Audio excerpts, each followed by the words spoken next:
은혜로운 찬양 감사합니다. 이 시간 하나님께 영광의 박수 올려드리겠습니다. 하나님은 어떤 분이실까요? 우리가 여러 가지 말로 또 하나님이 어떤 분이신지를 고백합니다. 하나님은 일하시는 분입니다. 그래서 세상을 창조하실 때 6일 동안 창조하셨고 6일 동안 일하셨습니다. 하나님이 일하신다는 것은 단지 노동을 의미하는 것은 아닙니다. 하나님이 일하신다는 것은 하나님이 거룩한 뜻을 가지시고 역사하신다는 뜻입니다. 그러나 하나님은 7일째 되는 날 안식하셨습니다. 그래서 창세기 2장 1절에서 3절 말씀 보면 천지와 만물이 다 이루어지니라. 하나님이 그가 하시던 일을 곧 일곱째 날에 마치시니 그가 하시던 모든 일을 그치고 일곱째 날에 안식하시니라. 하나님이 그 일곱째 날을 복되게 하사 거룩하게 하셨으니 이는 하나님이 그 창조하시며 만드신 그 모든 일을 마치시고 그 날에 안식하셨음이니라. 하나님이 안식하시는 이유는 힘들고 어려워서 지쳐서 안식하신 것이 아닙니다. 하나님이 안식하신 이유는 다 이루었기 때문입니다. 하나님께서 일을 마치시고 그러니까 하나님이 이루시고자 하시는 그 뜻을 다 이루셨기 때문이죠. 정확하게 엄밀하게 말하면 하나님은 안식하실 이유가 없으십니다. 왜냐하면 하나님은 피곤하지도 아니하시고 지치시도 아니하시기 때문입니다. 예수님이 안식일에 병자를 고쳐주신 일로 인해서 이제 유대인들과 논쟁을 할 때 예수님께서 안식일에 그 일하신 이유, 병자를 고쳐주신 이유에 대해서 내 아버지께서 이제까지 일하시니 나도 일한다라고 말씀해 주셨습니다. 그러니까 주님은 지금도 쉬지 아니하고 우리를 위하여 일하시고 역사하시는 분입니다. 근데 주님이 쉬지 아니하고 우리를 위하여 일하시고 역사하시는 이유는 정말 우리를 사랑하시기 때문에 그렇습니다. 우리를 위하여 그렇게 매 순간 역사하시는 겁니다. 그럼에도 불구하고 주님이 안식하신 이유는 무엇일까요? 안식하신 이유는 사실 주님을 위해서가 아니라 여전히 우리를 위해서 그럽니다. 일하시는 것도 우리를 위해서 일하시는 것이고 안식하시는 것도 우리를 위해서 안식하시는 거죠. 왜냐하면 하나님이 안식하실 때 비로소 우리들도 안식할 수 있기 때문에 그렇습니다. 그럼 이 말을 조금 쉽게 이해하자면 이렇게 이해할 수 있습니다. 그럼 우리 교회 부교역자들과 우리 함께 일하시는 직원분들이 계신데 이분들은 어떻게 해야 쉴 수 있을까요? 제가 쉬면 됩니다. 담임 목사가 쉬면 부교역자도 쉴 수 있는 거예요. 그러면 하나님이 우리에게 주시려고 하시는 안식은 어떤 것일까 하는 거예요. 안식의 의미입니다. 첫 번째는 일로부터의 안식이에요. 하나님이 안식하실 때 하신 것은 아무 일도 하지 않는 것이었습니다. 그래서 히브리서 4장 4절에도 보면 제7일에 관하여는 어딘가에 이렇게 일렀으되 하나님은 제7일에 그의 모든 일을 쉬셨다 하셨으며 그러니까 안식의 의미는 일에서부터 쉬는 거거든요. 그리고 이 쉼의 의미는 이제 정확하게 이해하려면 아담과 하와 에덴 동산에서의 모습을 봐야 합니다. 그러면 에덴 동산에서 아담과 하와는 아무것도 안 해도 됐어요. 일과 쉼이 따로 구분되지 않았습니다. 왜냐하면 에덴 동산에서는 먹을 것이 많았고 먹을 것을 위하여 아담이나 하와가 따로 뭔가 해야 하는 것이 아니기 때문에 그렇습니다. 그런데 신라곤 한 이후에는 아담과 하와가 모든 수고와 땀을 흘려야만 살 수 있게 되죠. 일을 해야 먹고 살게 됩니다. 그러므로 안식한다는 것은 쉰다는 것은 그 일에서부터 쉬는 것을 의미해요. 안식은 내가 수고해야 하는 것을 더 이상 하지 않아도 되는 것을 의미합니다. 그럼 오늘 우리가 안식한다고 할 때 대부분이 이제 일에서 쉬는 것, 우리가 수고하고 땀 흘리는 것에서부터 쉬는 것을 생각하게 됩니다. 그래서 사람들은 자신들이 수고하는 것에서 쉬는 것을 안식이라고 생각하기 때문에 안식을 세상적인 방법으로 찾으려고도 합니다. 예를 들자면 젊어서 돈을 많이 벌어놔야 나중에 늙어서 쉴 수 있다고 생각을 하는 거예요. 그래서 열심히 일을 하는 거예요. 여러분, 최근에 생긴 신조 중에 하나가 이제 파이어족이라는 단어가 말이 있습니다. 이 파이어족은 경제적인 자립을 토대로 자발적으로 조기 은퇴한 사람, 그 영어의 첫 글자를 따서 이제 파이어라고 이야기하는 거거든요. 일찍 일에서부터 자유롭고 싶은 인간의 그 욕망의 하나의 표현이라고도 할 수 있습니다. 그럼 오늘날 많은 사람들에게 그 일에서부터 쉬는 그 쉼이 필요한 것도 사실이에요. 왜냐하면 과거에 비해서 너무 많이 일을 하고 있습니다. 일의 양이 너무 많아요. 여러분, 사람이 죽는 여러 가지 이유가 있습니다만은 그 이유 중에 하나가 요즘에는 일과 관련해서 죽는 거예요. 과로사. 일을 너무 많이 해요. 그래서 과로사를 방지하기 위해서도 때로는 일 가운데 적절하게 쉬는 것도 이제 필요한 거죠. 그럼 하나님은 율법을 통해서 안식일을 주셨습니다. 안식일로 인해서 사람이 이제 육신의 일로부터 이제 쉬게 하셨어요. 그런 의미에서 안식일을 지키는 것은 육신을 가진 저와 여러분에게, 모든 사람에게 필요한 일입니다. 그런데 하나님이 우리에게 주고자 하시는 쉼은 단지 우리가 하는 그 일, 노동으로부터 자유한 쉼, 일하지 않음으로 인해서 얻는 육신의 평안함으로서의 쉼만 주고자 하시는 것은 아닙니다. 그럼 하나님께서 이스라엘 백성들이 애굽에서 종살이할 때 그 종살이하는 그들을 구원하셨습니다. 그 구원하시는 하나님의 역사를 보면 이스라엘 백성들이 애굽에서 경험했던 무거운 짐, 노동에서부터 자유하게 하신 거예요. 그럼 이스라엘 백성들이 애굽 땅에서 종살이할 때는 흙 이기는 것과 벽돌 굽는 일, 농사 짓는 일, 성벽을 쌓는 일과 같은 일을 하게 됩니다. 여러 가지 일을 해요. 그런데 하나님이 구원하실 때 그 일에서부터 자유하게 하셨어요. 그래서 이스라엘 백성들은 애굽을 떠나 광야 생활할 때 애굽에서와 같은 어려운 노동은 하지 않아도 되었습니다. 그러니까 애굽에서의 그 무거운 짐, 일에서부터 이제 벗어난 거죠. 그래서 출애굽기 1장 11절에서 14절 말씀 보면 감독들을 그들이 위해 세우고 그들에게 무거운 짐을 지워 괴롭게 하여 그들에게 바로를 위하여 국고성 비돔과 라암셋을 건축하게 하니라. 그러나 학대를 받을수록 더욱 번성하여 퍼져가니 애굽 사람이 이스라엘 자손으로 말미암아 근심하여 이스라엘 자손에게 일을 엄하게 시켜 어려운 노동으로 그들의 생활을 괴롭게 하니 곧 흙 이기기와 벽돌 굽기와 농사의 여러 가지 일이라. 그 시키는 일이 모두 엄하였더라. 그래서 하나님께서 거기서 구원을 하셨는데, 그러면 인간의 삶에서 이제 노동이 없어지면 우리의 무거운 짐을 다 벗은 걸까요?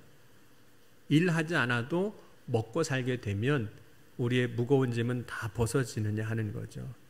여러분, 일하지 않는다고 해서 온전한 쉼을 얻는 것은 아닙니다. 어떤 사람이 예수님께서 비유로 말씀하실 때 밭에 소출이 풍부해서 쌓아둘 곳이 없을 정도로 곡식을 많이 거두게 됩니다. 이 사람 큰 부자가 된 거예요. 이 사람이 이제 일 안 해도 먹고 살 것이 생긴 겁니다. 그런데 그 사람이 그때 이런 이야기를 해요. 누가복음 12장 18절 19절 보면 내가 내 영혼에 이르되 영혼아 여러 해 쓸 물건을 많이 쌓아두었으니 평안히 쉬고 먹고 마시고 즐거워하자. 그런데 여러분, 정말로 곡식이 이제 많아서 일 안 해도 열해 동안 살 수 있으면 그 영혼이 이 사람이 말하는 것처럼 평안히 쉴 수 있을까요? 정말 평안히 쉴 수 있을까요? 그렇지가 않다는 거죠. 자, 현대식으로 조금 바꾸면, 자, 오늘 주일날 여러분이 교회에 오시기 전에 그럴 일은 없긴 하지만 집에 현찰 100억을 두고 왔다고 하시면 지금 이 시간에 마음이 편할까요? 안 편할까요? 절대 편하지 않습니다. 창문은 제대로 닫고 왔나? 문은 닫고 왔나? 혹시 집 앞에서 누가 서성거리진 않나? 엄청나게 걱정하고 마음은 다 지금 집에 가 있을 겁니다. 편하지가 않아요. 오히려 재산이 많을 때 그것을 잃을까 염려하고 두려워하기도 합니다. 그래서 어쩌면 육신은 쉴지 몰라요. 육신은 고된 노동을 하지 않아도 먹을 것이 있으니까, 살 것이 있으니까 편할 수는 있지만, 육신은 쉬지만 마음으로는 쉬지를 못하는 거죠. 여러분, 이스라엘 백성들이 애굽에서와 같이 광야 생활할 때 노동을 하지 않아도 광야에서 살 길이 열렸습니다. 이유는 하나님께서 이스라엘 백성들에게 만나도 주셨고 메추라기도 주셨고 반석에서 나는 생수도 먹게 하셨어요. 이때 하나님께서 만나를 주실 때 일용할 양식으로 주셨습니다. 일용할 양식을 주신다는 뜻은 그 날에 필요한 양식을 부족함이 없게 하셨다는 거예요. 부족하지 않아요. 출애굽기 16장 4절에 이렇게 말씀합니다. 그때 여호와께서 모세에게 이르시되 보라, 내가 너희를 위하여 하늘에서 양식을 비같이 내리리니 백성이 가서 일용할 것을 날마다 거둘 것이라. 이같이 하여 그들이 내 율법을 준행하나 아니하나 내가 시험하리라. 그러면 이스라엘 백성들은 이제 고된 노동 안 해도 됐고 일하지 않아도 먹고 살 길이 열린 거잖아요. 하나님께서 일용할 양식을 주셨으니까. 그러면 날마다 기뻐하고 감사해야 하는 게 맞습니다. 오늘 먹을 거리 걱정하지 않아도 되기 때문에 그래요. 그리고 예수님께서 우리에게 기도를 가르쳐 주실 때도 이렇게 하라고 기도하셨거든요. 말씀하셨거든요. 누가복음 11장 12절 13절에 예수께서 이르시되 너희는 기도할 때 이렇게 기도하라. 아버지여, 이름이 거룩히 여김을 받으시오며 나라가 임하시오며 우리에게 날마다 일용할 양식을 주시옵고. 여러분, 오늘 먹을 양식, 일용할 양식이 있는 것으로 감사해야 하지만 사람들은 오늘 나에게 있는 양식으로 인해서 감사하지 아니하고 내일 나의 양식이 준비되지 않은 것으로 인해서 염려하고 걱정하는 겁니다. 그래서 이스라엘 백성들이 광야에서 하나님이 분명히 오늘 필요한 양식을 다 주셨음에도 불구하고, 그리고 이제는 더 이상 고된 노동을 하지 아니하고 쉴 수 있게 하셨음에도 불구하고 내일 먹을 것을 염려하고 있었어요.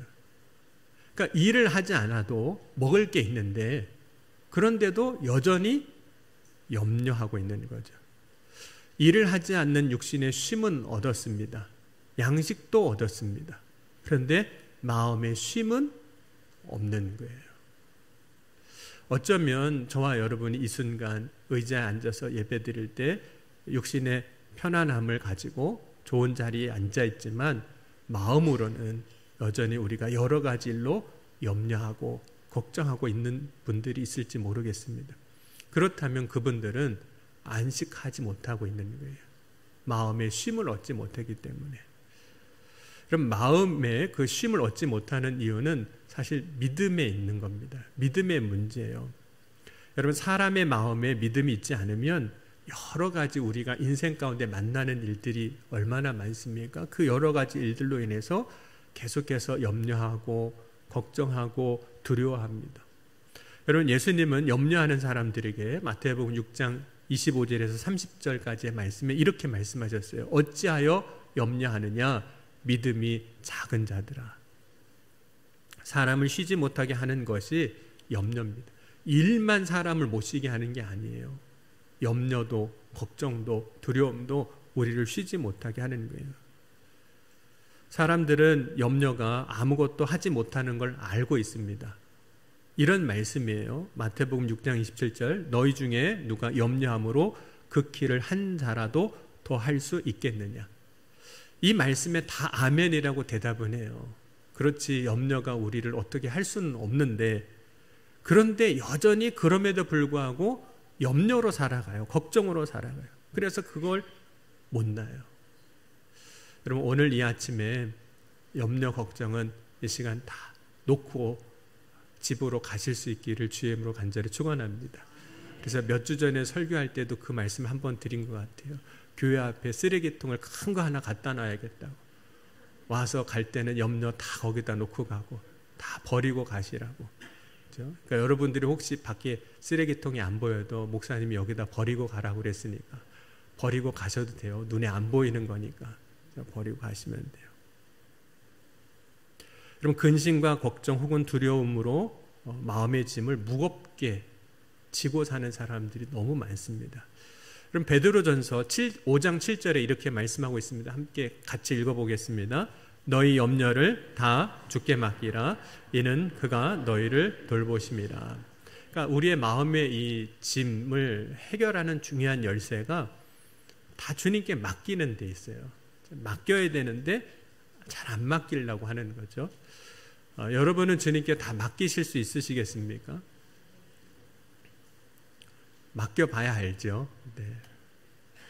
말로는 때로는 다 맡깁니다라고 말하고 할 수 있을 것 같은데 실제적인 문제에서는 못 맡기는 경우가 많습니다. 맡겨놓겠다고 하고 여전히 붙잡아요. 자, 여러분은 여러분의 생명을 주님께 다 맡기실 수 있으시겠습니까? 사는 것도 주님의 뜻이고 죽는 것도 주님의 뜻이니 제 생명 다 맡기겠다고 고백한다면 생명을 주님께 맡긴 사람은 살려달라고 할 것도 없어요. 주님께 맡겼는데 뭐 살려달라 말라 뭘 하겠습니까? 여러분 재정 주님께 다 맡길 수 있으시겠습니까? 맡기면 많으니 적으니 할 것도 없습니다. 맡겼는데. 그럼 저의 가정에서 이제 교회에서 이제 생활비를 주면 생활비는 다 누구한테 맡겼을까요? 아내한테 다 맡겼습니다. 그래서 저한테 오는 건 하나도 없어요. 네. 근데 맡기니까 너무 좋아요. 네, 뭐 부족하다고 걱정할 것도 없고, 네, 뭐 할 게 없어요. 그냥 다 맡겼으니까. 여러분 아내한테만 맡겨도 너무 좋은데 주님께 맡기면 얼마나 좋겠어요. 네. 주님이 알아서 다 하실 건데. 네. 여러분 자녀 주님께 맡기실 수 있으시겠어요? 여러분 자녀를 주님께 맡기면 주님이 분명히 길러주시고 인도해 주실 겁니다. 그런 믿음을 가지고 가면 자녀 때문에 너무 속 썩을 것도 없어요. 주님이 알아서 하실 거예요. 다만 자녀를 주님께 맡기는 것이 자녀에 대해서 무관심하거나 방관하라 뭐 이런 의미는 결코 아닙니다. 주님께 맡긴다는 거예요. 여러분 한나가 서원하여 얻은 아들 사무엘을 주님께 맡깁니다. 그래서 젖을 뗄 때 엘리 제사장의 집으로 보내게 돼요. 주님께 맡기면 그렇게 할 수 있어요. 주님이 다 길러주시잖아요. 그런데 여러분 주님께 맡길 때 사무엘이 잘못되지 않았습니다. 주님께 맡길 때 잘못되지 않았어요. 그런데 우리가 못 맡기는 이유가 있어요. 맡기지 않는 이유가 있는데 대부분은 내 뜻대로 하고 싶어서 그래요. 재정도 그렇고 우리 인생도 그렇고 자녀도 그렇고 내 뜻대로 하려고 하기 때문에 여러분 내 뜻대로 하려면 맡기면 안 됩니다. 내 손 안에 있어야 돼요. 그런데 그때부터 우리는 내 손 안에 두고 염려하고 걱정하고 살아갑니다. 염려하고 살아가면 쉼을 얻지 못하는 거예요. 오늘 예수님께서 말씀하시기를 마음의 쉼을 얻으리라 이렇게 말씀하셨거든요. 그런데 마음의 쉼을 얻는 방법 오늘 11장 29절 이렇게 말씀하셨어요. 나의 멍에를 메고 내 멍에를 메라는 거예요.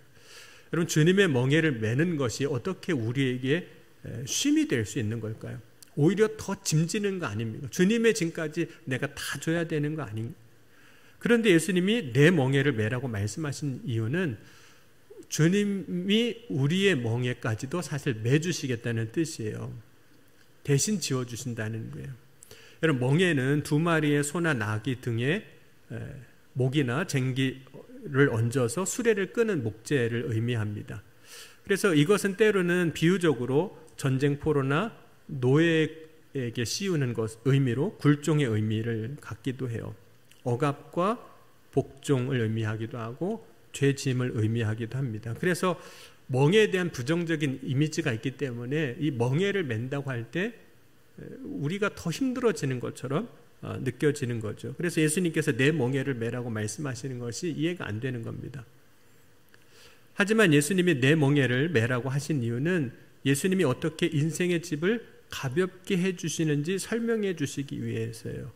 그럼 보통 멍에가 두 마리의 소가 맬 때, 나귀가 맬 때 그 짐은 두 마리에게 균등하게 전달이 됩니다. 그래서 다 똑같이 지는 거예요.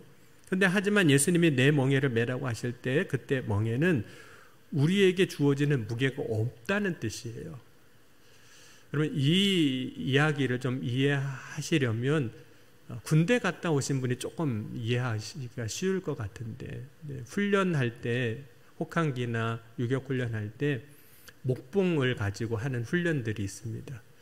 그 목봉을 가지고 하는 훈련을 할 때 제일 힘든 사람이 맨 앞에 있는 사람과 맨 뒤에 있는 사람이에요.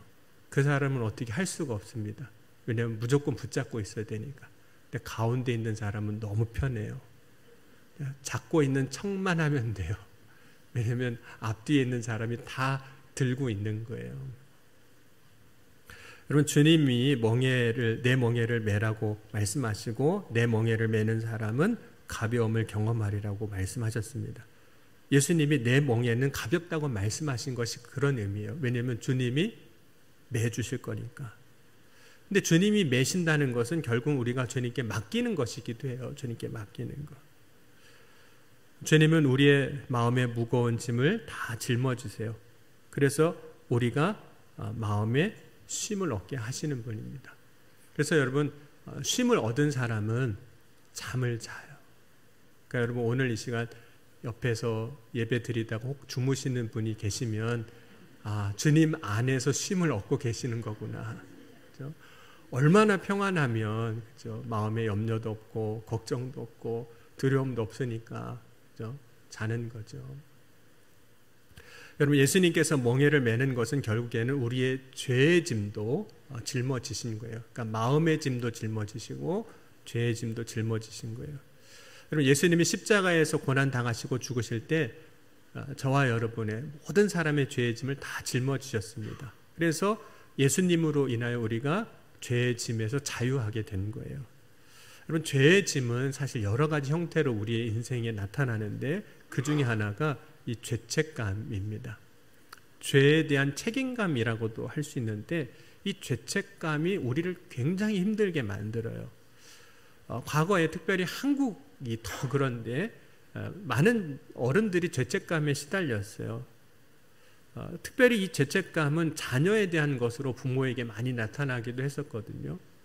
여러분, 부모님들이 자녀들에 대해서 다 뭐라고 하냐면 내 탓이라고 여기는 경향이 있습니다. 여러분, 부모가 자녀에 대해 책임이 없는 건 아니지만 모든 부모의 탓이 아님에도 불구하고 자녀가 조금 잘못되거나 어려움을 만나거나 문제가 있거나 하면 다 내 탓이라고 생각을 해요. 그런데 그것이 이 죄에 대하여 묶여있는 삶의 한 형태인 거죠. 내 탓이라고 여기는 것. 그럼 가룟 유다가 예수님을 이제 돈 받고 팔았습니다. 그런데 예수님이 십자가에서 고난당하시고 죽으실 때에는 그 가룟 유다를 위해서도 피 흘려 죽으셨습니다. 예수님이 십자가에서 예수님을 못 박는 사람들을 향해서도 아버지 저들을 사하여 달라고 용서하셨거든요. 그러니까 예수님은 자신의 죄로 인하여 죽은 강도가 회개할 때 그도 용서하신 분이세요. 그러면 예수님의 제자였던 가룟 유다, 비록 그가 예수님을 팔았지만 자신의 죄를 회개한다면 주님은 그도 용서하실 거예요. 하지만 가룟 유다는 예수님이 결박당하고 총독 빌라도에 끌려가고 정죄당함을 보고 그 돈을 도로 갖다 줍니다. 그리고 스스로 목을 메고 죽어요. 이유는 자신이 예수님을 팔았다는 그 죄책감 때문에 그래요. 죄책감에 묶여있는 사람은 참된 안식을 누릴 수가 없습니다. 거기에 묶여 있었어. 거기에 눌려 있는 거예요.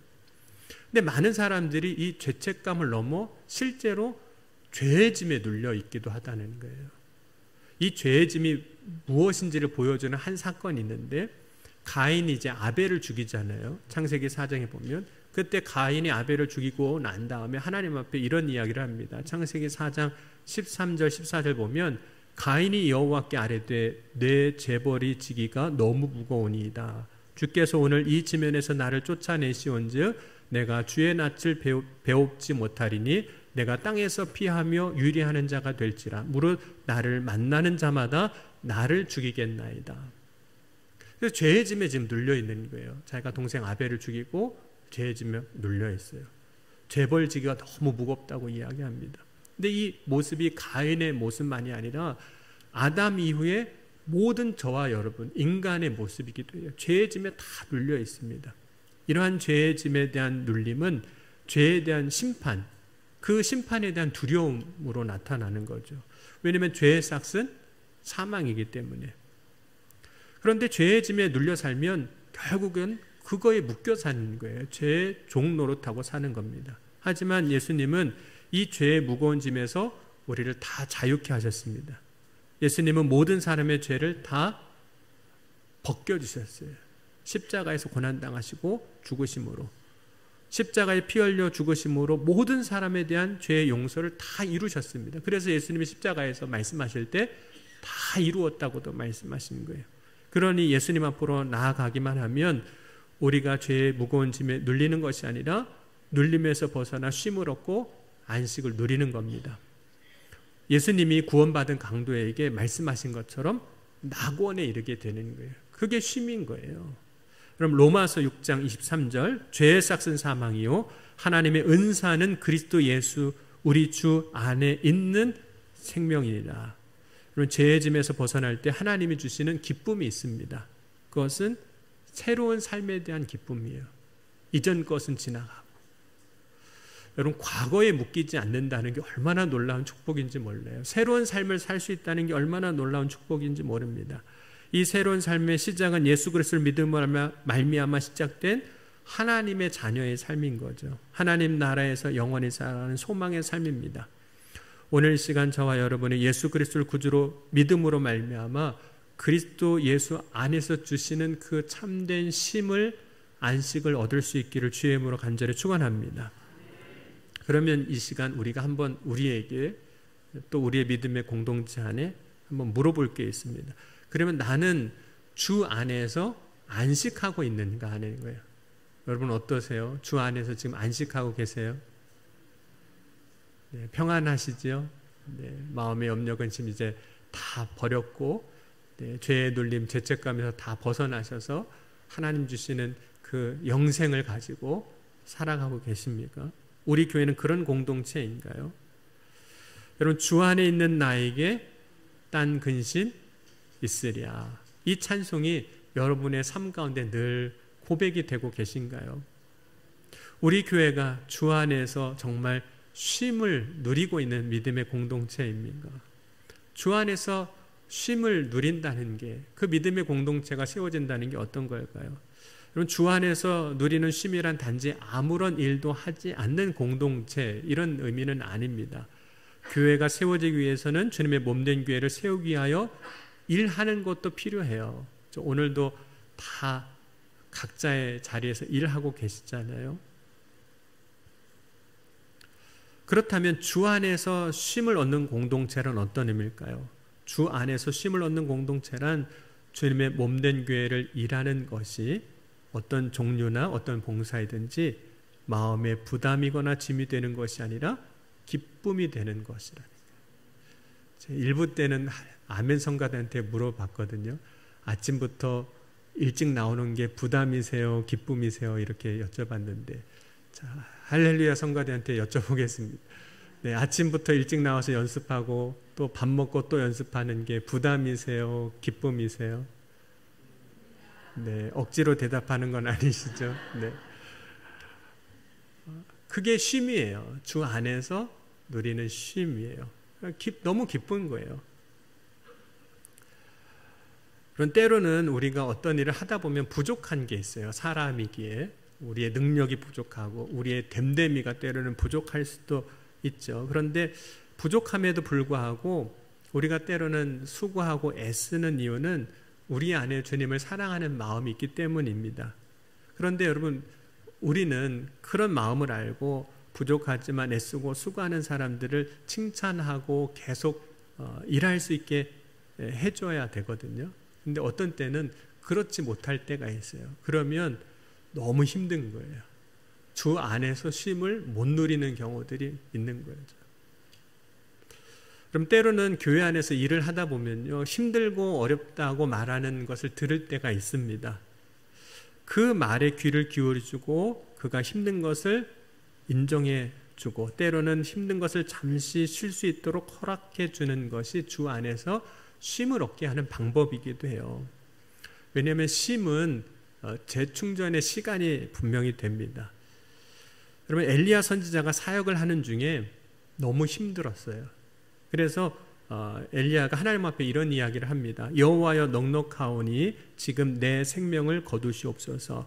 나는 내 조상들보다 낫지 못하나이다. 이 이야기를 합니다. 이 말을 우리식으로 현대식으로 좀 풀어보자면 이런 거죠. 목사인 제가 어느 날 하나님 앞에 기도하는데 하나님 목회 힘들어서 못하겠어요. 뭐 이런 이야기인 거예요. 장로님이 권사님이 집사님이 교회에서 여러 가지 일로 봉사하다가 하나님 앞에 기도하기 하나님 너무 힘들어요. 제가 너무 힘듭니다. 교회에서도 힘들고 가정에서도 힘들고 못하겠습니다. 근데 여러분 우리가 이런 말을 주변에서 들으면 우리는 보통 이런 식으로 반응해요. 아니 목사님이 어떻게 그럴 수 있냐고, 사명자가 어떻게 그럴 수 있냐고, 아니 장로님이 어떻게 그럴 수 있냐고, 권사님이 어떻게 그럴 수 있냐고 이야기를 해요. 그런데 여러분 하나님은 엘리야 선지자잖아요. 선지자 그런 말을 했는데 그 말을 듣고 아무 말씀을 안 하시는 거예요. 그리고 먼저 하셨던 일이 뭐냐면 그가 하는 말을 그냥 다 들어주시는 거예요. 힘들다고 하는 그 말을 그냥 들어주시는 거예요. 그리고 그가 힘이 든다면 힘든 거지 인정해 주시는 거예요. 우리는 그게 잘 안 될 때가 있거든요. 뭐가 힘들다고 그러냐고, 그죠? 뭐가 다 하는 건데 뭐가 힘드냐고. 근데 하나님은 엘리야가 하는 말을 다 들어주세요. 다 들어주시고 네가 힘들다 그러면 힘든 거지 이렇게 이야기를 하시는 거죠. 자, 옆에 있는 분들에게 이렇게 한번 하셨으면 좋겠습니다. 권사님이 힘들다고 하면 네, 정말 힘든 거네요. 네. 힘들다고 그러면 진짜 힘든 거예요. 네, 힘들다고 하는 거예요. 근데 여러분 이 말이 우리가 잘 안 나오거든요. 뭐가 힘들다고 하냐고 그러지. 권사님이 힘들다고 그러면 진짜 힘든 거지. 이렇게 인정이 안 된다는 거예요. 그래서 말이 안 나올 때는 이렇게 하시면 돼요. 말하기가 어렵다, 쑥스럽다 그러시면 옆에 있는 분이 이제 짝으로 하시면 되면 정말 힘들어요. 그러면 옆에 있는 분이 이렇게 하시면 돼요. 말은 못 하겠으면 그냥 고개라도 좀 끄덕여 주시면 돼요. 엘리야가 너무 힘들어서 로뎀 나무 아래에서 쉴 때 하나님은 오히려 그가 쉴 수 있도록 이제 먹을 걸 갖다 주세요. 그래서 충분히 잠을 잘 수 있도록 하시는데 깰까봐 조용히 갖다 주세요. 더 잘하고. 그리고 그가 잘 때 어루만져 주시는 거예요. 위로해 주시는 거예요. 힘들었지라고 위로해 주시는 거죠. 그리고 그가 일어나니까 그제서야 내가 준비한 거 먹으라고 이렇게 하신 거예요. 그럼 그때 엘리야 선지자가 로뎀 나무 아래에서 쉬었고 거기서 힘을 얻어서 그가 가야 할 길을 갑니다. 가야 할 길을 가게 하셨어요. 그러니까 힘들어 지쳐있고 쉼이 필요할 때 왜 일 안 하냐고 하지 말고 충분히 쉴 수 있게 해줘야 됩니다. 그러니까 우리가 쉼에 대한 기다림도 필요해요. 비난하거나 책망하는 것이 아니라 그래 힘들지 쉬어. 그리고 쉬었다면 힘을 다시 얻고 주님이 맡겨주신 사명을 감당하는 또 사람이 되어야 하는 겁니다. 저는 우리 교회가 로뎀 나무와 같이 되었으면 좋겠어요. 힘든 사람이 다 와서 쉬고 안식할 수 있는 교회. 쉰다고 뭐라고 하지 않는 교회. 쉴 때 와서 힘들지 여기서 좀 쉬어. 여기서 힘을 얻어. 그래서 다시 일어서고 주님 맡겨주신 일을 감당하는 사람으로 세워져. 지치고 힘든 사람이 왔을 때 쉼을 얻을 수 있는 교회. 그런 교회가 청량리 교회 되어질 수 있기를 주의 이름으로 간절히 축원합니다. 주님은 우리에게 안식을 주시는 분이시거든요. 그 안식, 주님 안에서 주시는 안식을 경험하는 로뎀 나무와 같은 청량리 교회가 될 수 있기를 주의 이름으로 간절히 축원합니다. 오늘 주신 말씀 붙잡고 우리 잠시 기도하겠습니다. 주님, 오늘 우리가 주님 안에서 참된 안식을 누리게 하여 주옵소서. 우리 교회가 그러한 교회로 세워지길 원합니다. 엘리야 선지자가 로뎀 나무 아래서 쉬었던 것처럼 우리 교회가 힘들고 지치고 피곤하여 낭망한 자가 쉴 수 있는 안식처가 되게 하여 주옵소서. 주님 안에서 안식하고 힘을 얻어서 주님 맡겨준 사명을 이루어 나가기에 부족함 없는 교회로 또 믿음의 공동체로 세워지게 하여 주옵소서. 오늘 주님이 그렇게 역사하여 주실 것을 믿습니다. 우리 안에 그런 은혜를 허락하여 주실 줄 믿습니다. 이 시간 함께 우리 통성으로 기도하시겠습니다. 지금도 살아계시고 역사하신 하나님, 오늘 이 아침에도 주님을 바라고 소망하며 믿음으로 나아갑니다. 주님 안에서 참된 쉼이 있는 줄 믿습니다. 우리 교회가 로뎀나무와 같이 피곤하고 힘들고 지친 이들이 와서 쉬고 안식하고 주님의 놀라운 은혜 가운데 새 힘을 얻는 교회가 되게 하여 주시옵소서. 주의 놀라운 은혜가 오늘 예배하는 이들 가운데, 주님을 사모함으로 주님 앞에 나온 이들 가운데 능력으로, 역사로, 권능으로 나타나게 하여 주옵소서. 오늘도 주님 안에서 안식하길 원합니다. 주님 안에서 쉬기를 원합니다. 주님 안에서 새 힘을 얻길 원합니다. 주님, 우리를 일으켜 세워 주옵소서. 다시 일어나게 하여 주시옵소서. 사랑해 주님 감사합니다. 오늘 이 아침에도 주 안에서 안식하길 원합니다. 우리가 마음의 쉼을 얻게 하시고 죄의 무거운 짐에서 자유하게 하셔서 하나님이 주시는 놀라운 축복의 기쁨을 누리게 하여 주옵소서. 우리 교회가 그런 안식처가 되길 원합니다. 피곤하고 지치고 약하여진 자가 청량리 교회에 와서 로뎀나무 아래서 쉬었던 엘리야처럼 쉼을 얻게 하시고 힘을 얻게 하셔서 주님 맡겨주신 일들을 능히 감당하고 다시 일어서는 역사가 일어나게 하여 주옵소서. 우리 교회를 주님께서 그렇게 사용하시고 세워주실 것을 믿사오며 예수님의 이름으로 간절히 축복하며 기도하옵나이다. 아멘.